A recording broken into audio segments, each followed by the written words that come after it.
Welcome to the 57th International Bill Chess Festival. And I'm happy to be joined by the winner of the Beauty Awards of the Round 3 of the Masters Tournament, Shiyam Thavandiran. You're international master, you played this wonderful game in the third round. You made a very nice victory and upset. Congratulations. Thank you so much. How did you feel after the game? I knew that I had a chance. I was very proud of some nice tactics I played. And I knew I was going to submit it for a beauty prize. It was definitely something I had in mind before the tournament. And, he sort of, he started to create a complicated game. So I knew I had a chance. He's a very strong grandmaster. Right, yeah. So of course, I was happy to be a grandmaster too. It's always nice to play in that style against a GM as well. So I was super happy. And I'm really happy I won the prize, so thank you so much for that.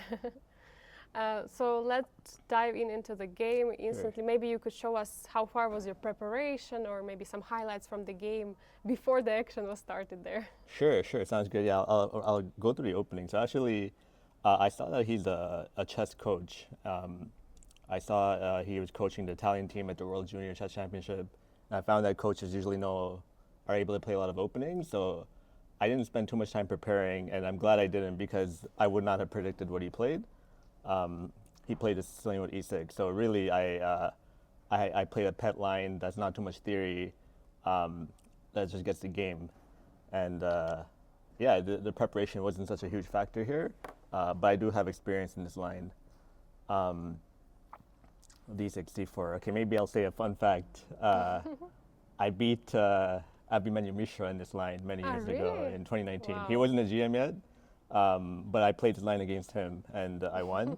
I should definitely thank Kevin Sprigate, someone I've worked with for a long time. He's a grandmaster from Canada, and he's helping you. Yeah, I'm not during this tournament. I'm keeping preparation light, but we've worked together for many years, and this is one of the opening lines he showed me. Actually, the first person that really popularized this was Lebojevic. He was a very top 3 player in the 80s. So I've seen Lebojevic's games, I've seen Kevin's games, and I played this game a couple of times, and I played this variation a couple of times. So I was comfortable. I knew that I would just get a normal game. So I'll sort of run through the opening. It's kind of just like a Maroczy bind structure. A lot of maneuvering. Black has sort of a hedgehog pawn structure. Castle. Yeah, these moves are fairly quick. He's definitely seen. I'm sure he saw one of my games in this line. I actually lost the last time I played this in 2022. But fortunately, I knew what I sort of did wrong. Yeah, there could be a lot said about the opening, but that's not why I won the prize. So I'll focus on the fun part. So we're just developing our pieces. But the opening is a preparation for the fun part, yeah? That's true. That is true. Okay, sorry. I actually I think I mixed up the move order, but I'll just get to the right position. So 95, knight d2, rook c8, rook c1, knight of d7. A3, A6. Okay, you're right. So, yeah, sometimes the hedgehog can be boring, but there are these plans where they can play G5, which is what he played. And I was actually really happy to see this move because I didn't believe that it could be good. And so initially I just didn't believe that I should be worried here. So the two moves, I was looking at B4. Ideally, I wanted to maneuver my bishop to d4, knight to f1, knight to e3. I thought this would be a good setup, just to move my knight to a better square, and the bishop is pointing. Very active, yeah. Exactly. But the problem is the pawn on c4 is weak. So b4 doesn't really, I was thinking of a plan like b4, queen b3, and defending. But there were annoying tactics with. For example, say bishop f4, queen b3, and let's just say g4, knight f1. Sometimes with bishop d4, there's a knight f3 check tactic. So I didn't want to put my queen on b3. So I was looking at b3. I thought b3 was a nice move because now I can defend my knight. But there was one variation that bothered me: knight to c5. He wants to fork me, so queen c2, bishop f6, and And here again, you don't have bishop d4. Ah, no, you still have bishop d4. yeah, I could play bishop d4, but the problem is, there's not a problem. I can play bishop d4, but I guess the knight c4. You're saying No. maybe, Yeah, maybe bishop It f6. looks like some type. Yeah, the variation that was actually a problem was b5,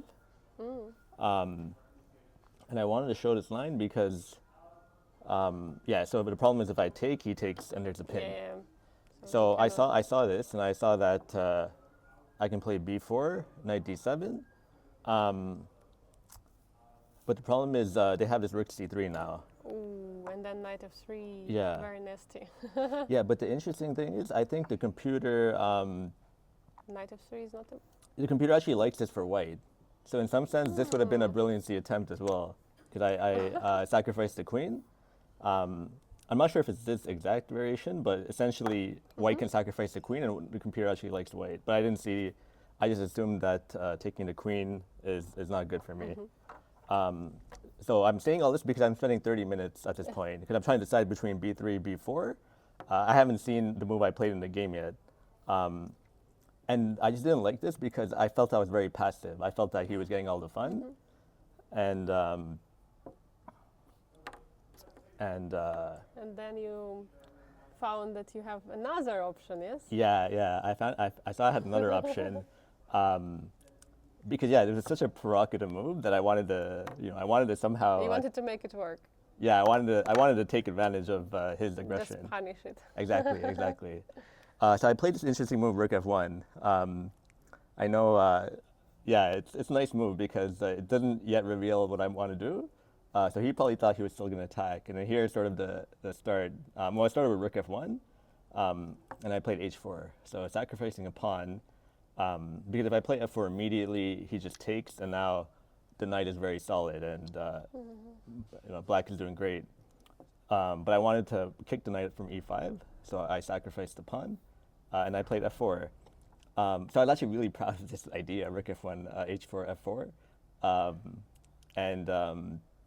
It wasn't until I checked later. The computer doesn't actually like this that much.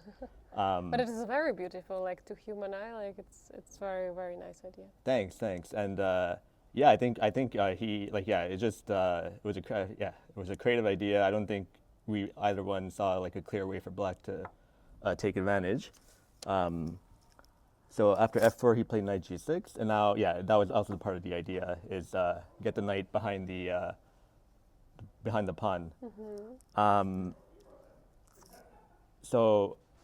The idea is it's not like what I like is like a long-term sacrifice. I'm not trying to win back the pawn immediately or have a direct attack. It's just like long-term compensation. I'm just playing You normally. keep the knight and you have some space advantage. Exactly. Yeah. So the next few moves, knight g6, knight f3, rook g8, and then I played king h1, just getting the king out of the way from the rook, and rook g7. So he played well. I think everything he was doing was fine. I played knight d4, so just trying to get the knight to a more aggressive square. Knight f6.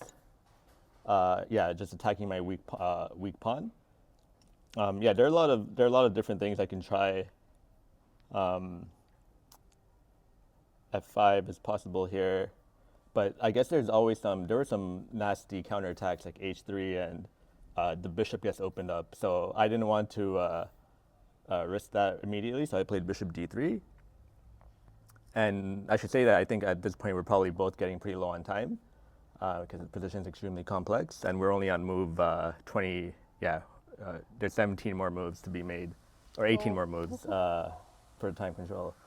So knight f8, I was happy to see because it's sort of a retreating move, and before, if I ever play f5, the knight can jump to e5. But now, after knight f8, the knight's pretty passive. So I was happy to play this.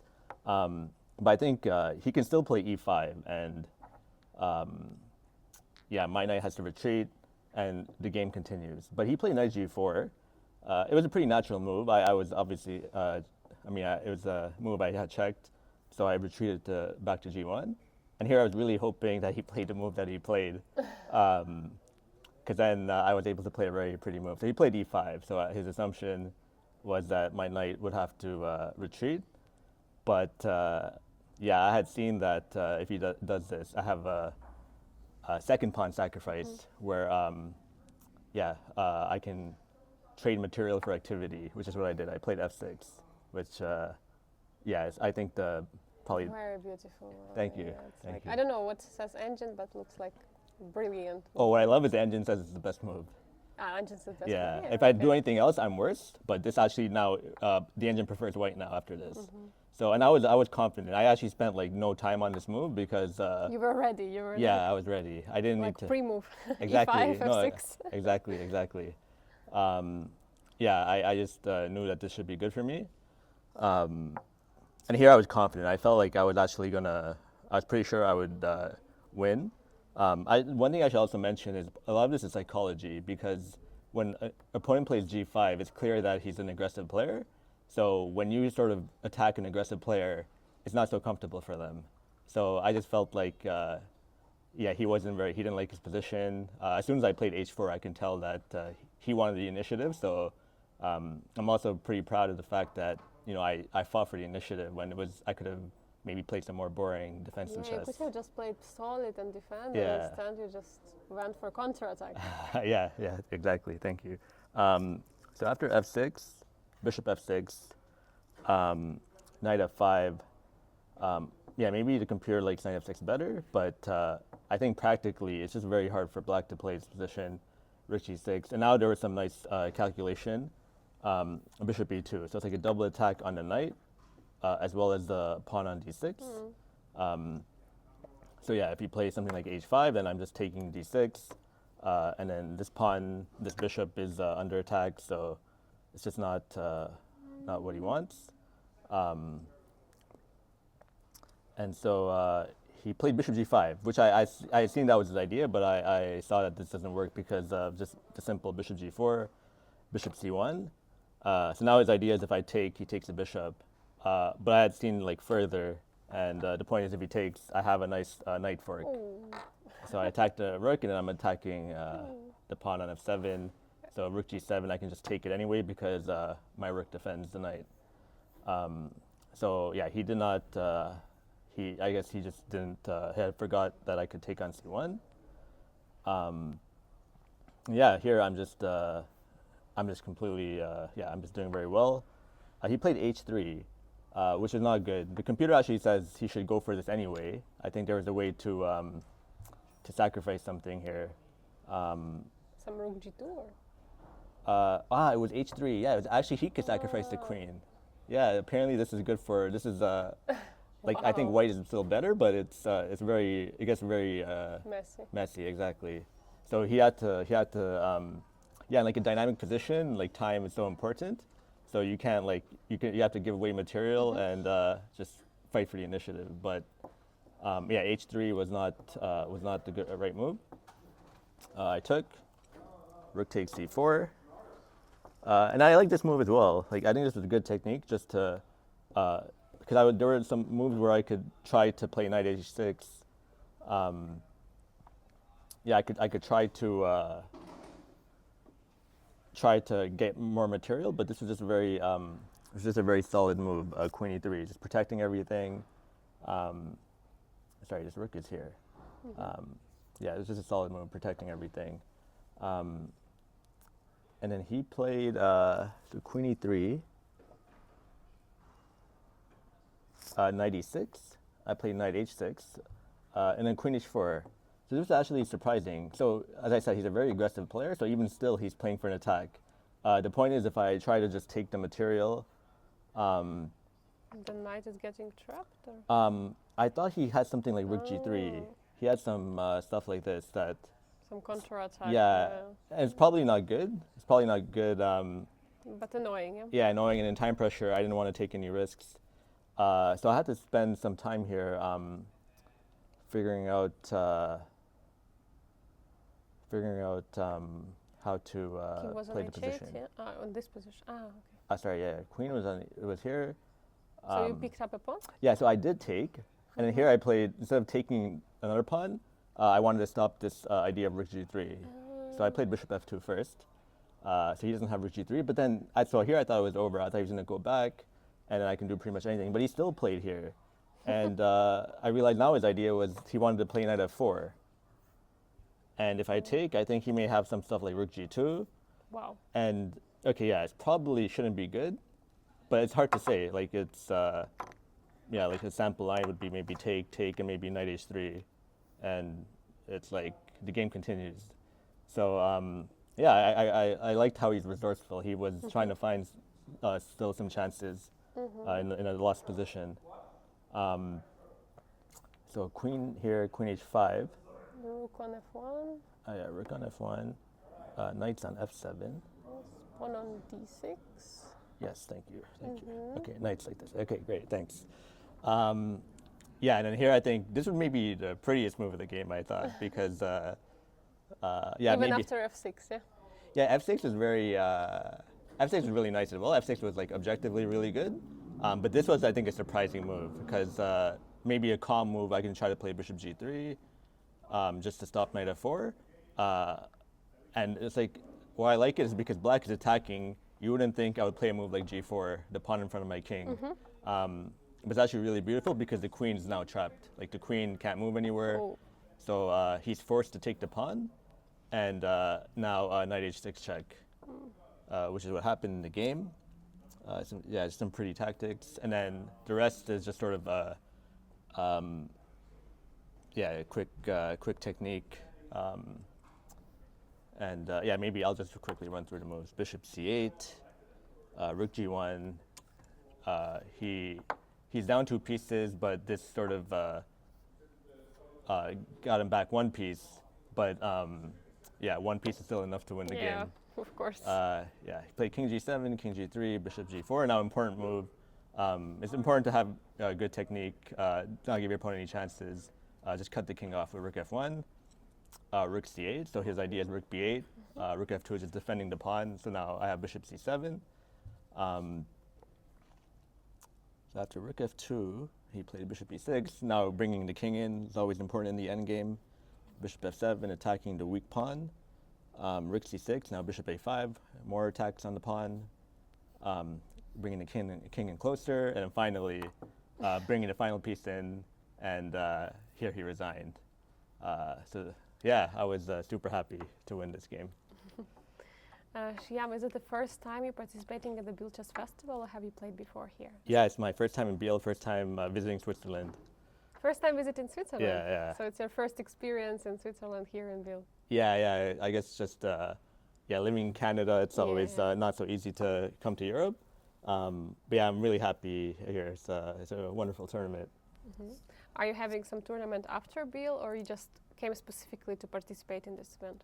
Yeah, so this is the only tournament I'm playing, and then I'm going to go back after spending a few days in Paris just to sightsee. Oh, nice. Yeah, thanks. But the main reason I came here is preparation for the Olympiad, where I'll be representing Canada. You're going to be playing Olympiad? Yeah, On yeah. which board?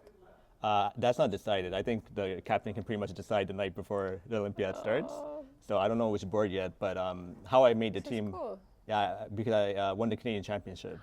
Really? Yeah, yeah. And we didn't know it. Sorry for No worries, no worries. Congratulations. Thanks. Wow, it's super nice. Is it your first time Olympiad? Yeah, it is. I was a captain in 2022 of the women's team Wow. in Chennai.